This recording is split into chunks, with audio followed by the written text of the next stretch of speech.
With the new raid Desert Perpetual and with all of the new builds, one of the weapons that a lot of people are really looking to get, especially the craftable version, is Outbreak Perfected. Outbreak Perfected is one of the most sought after weapons right now simply because of Desert Perpetual and the reliance on it for generating super energy really quickly. Obviously, a lot of people probably have been using Peacekeepers, Barrel Dyad, and Thunderlord, but what makes Outbreak so good is that it is a primary weapon, so you never have to run out of ammo, and it's an exotic primary, so it does all of the extra benefits of like extra damage to certain enemies, dropping additional ammo, and so on. The big thing about Outbreak is that a lot of people might have done Outbreak years ago, back in the old days, but if you haven't played in a year, if you're like a returning player, or if you never got the craftable versions back in Into the Light, then you might not have the new version of Outbreak. This also includes players who might be wanting to use Outbreak in PvP because Outbreak is also incredibly strong with its Headseeker trait.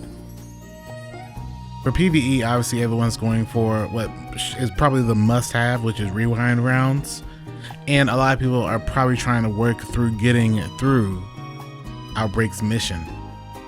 I wanted to put together a video just giving you an updated strategy and an updated route on how to complete Outbreak, including some of the weapons I would highly recommend bringing into this entire mission.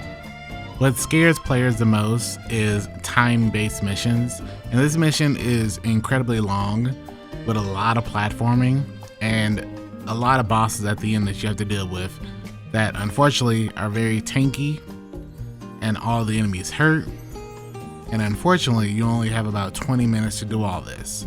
So time is of the essence. You have to be very quick with your decision making and your ad clear, and dying is just not a good strategy, especially in the jumping section, which is a majority of this. Throughout this entire mission, there are 3 sets of switches that you have to hit, and each of the sets of switches will give you one of the 3 perks, whether it be rewind rounds, Headseeker, or Outlaw. You're going to want to bring weapons that are really strong for ad clear. I personally always like to bring a rocket assisted frame sidearm. I like to bring a void one, an arc one, and a solar one, depending on what playstyle I'm using, depending on what my character is. For all 3 classes, you want to basically run stuff that's going to be really strong for just deleting as many ads as possible, but you also want to make sure you bring things that will allow you to platform very easily. I like to normally do my helps or my carries on a Titan, simply because when it gets to the platforming section, I can put on Lion Rampants. Lion Rampants allows you to make light, quick work of the entire platforming section, and just putting on a sword allows you to basically fly infinitely. If you for some reason don't want to be a Titan, Hunter is also really good. The problem with Hunter though is that you have to be very specific and concise with your jumps, but with Strand you can take advantage of the grapples, but I wouldn't highly recommend it because grapple is really good for getting around a bunch of stuff, but you don't have as much control with your landings because of the grapple. But that is a very solid choice if you just want to do this as a Hunter. For my Warlocks, I wouldn't be against putting on Heat Rises for a lot of this section if possible, because this is probably the hardest jumping section a Warlock is going to have, especially some of these sections around the end of it that are super long with very small platforms to land on. But because of you having 20 minutes, you should be very confident with whatever platforming jumping skills you have, and just getting through this as quickly as possible is very important, because when you get to the boss section, there's a very big chance that you're going to struggle for at least the first couple of runs.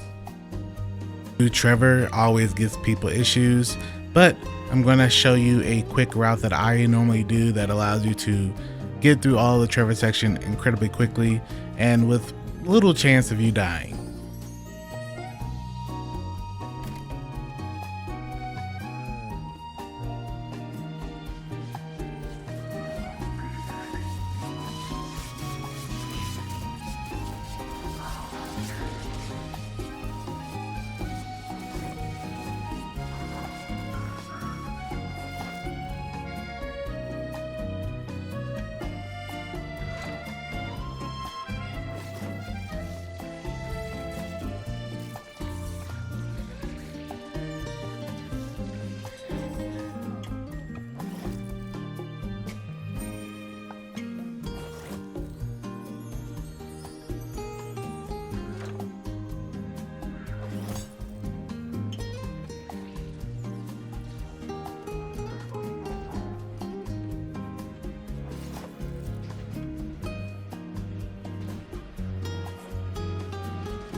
Once you've gotten all 4 of the switches, then whoever is behind you that's struggling to get through this, once they get through to Trevor, they don't have to worry about doing any switches. Just hide from Trevor and then just go all the way through and get to the back of the room and take the elevators all the way up to the top. For the floor, depending on the day, you just need to see what threat it is. You're gonna take these routes on the screen to get through it. Just follow it. Just make sure you pull up your ghost to know which day it is. And then just follow the path all the way up to the end, and don't forget to turn on the switch for your friends to get through as well. A quick note about that though is when you turn on the switch, after about 45 seconds to a minute, it will turn back off. So if they are super far behind, they will have to unfortunately do the puzzle themselves. For the final boss area, there is a lot of enemies you gotta deal with. There's some fallen walkers you gotta deal with, and then there is a brig you gotta deal with. All these enemies hurt incredibly hard, and it's odd because you think with all of the ways that we have to deal with a lot of enemies now, dealing with a lot of floating targets that are shooting back at you can be a problem. I like to generally get here with at the very minimum 5 minutes. This will allow you to have hopefully enough time to get everything done and also, die, because you're probably not going to get this done flawlessly, especially if you're not really comfortable in this entire mission already, or if a friend's been super far behind. 5 minutes is the bare minimum you want to have for your team to be here and be well equipped to deal with everything. Personally, I like Chaos Reach for warlocks here because the Chaos Reach will take care of a lot of targets from a distance, especially the brig at the end and the fallen walkers. For heavies, I like Dragon's Breath still. It's not as good without all the ignitions, but Dragon's Breath is really good for the walkers, for the boss. Anarchy is what I normally run here. That's simply because Anarchy with like a Mint Retrograde or with a rocket assisted sidearm is really good. Anarchy sticking on the fallen boss is nice as he teleports around. You can at least do some damage the entire time while dealing with everything else. Having supers that are going to just chain into each other, tether, obviously is a good choice as well. And also, I like to do Roaring Flames Bonk Hammer and then leaning that into Burning Maul. Throwing hammers is also a good choice, but depending on what you're doing, depending on what your team is comfortable with, you can pretty much use anything accurate you want, but you want to be able to take out all of the fallen shields. They're going to be Arc, Solar, and Void. So having something that's going to be elemental matching that will spread that little explosion to everyone is going to be really, really good.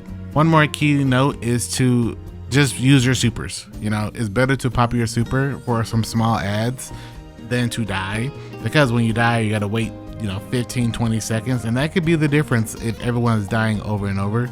That can be the difference between you clearing and getting your outbreaks or dying. That's just how it's going to be.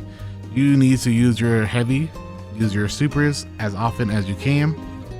I like to always prioritize the fallen boss first. Getting him to teleport all around the room and getting the brig out is super important, because that brig cannot be crit until his faceplate is destroyed. So the quicker you can get to him showing up, the better. The quicker you can get the fallen walkers down, the better. Don't be afraid to just pop your super and just burn through it and burn your heavy, because you will more likely get some more ammo, and you're racing against the clock. So just burn it all. Don't end up taking your super and your heavy to orbit. So long as the entire team is with you when you first progress into the final boss, you should have no issue clearing, even with some deaths. If you are doing a lot of it solo, it's going to make it obviously more difficult, but I do think if you can get the brig out with at least 2 minutes left, and as long as you're not dying over and over and over, even with just primary damage, you should be more than clear enough to clear this mission. If for some reason you are still struggling with getting this mission done, then feel free to come by the live stream. Weekly, I'm doing helps of this mission, helping people get their outbreaks with their catalysts and with their intrinsics and all that. I can always help you. As always, thank you so much for watching this and every single video. It means a lot to me. And until the next one, I will see you very soon.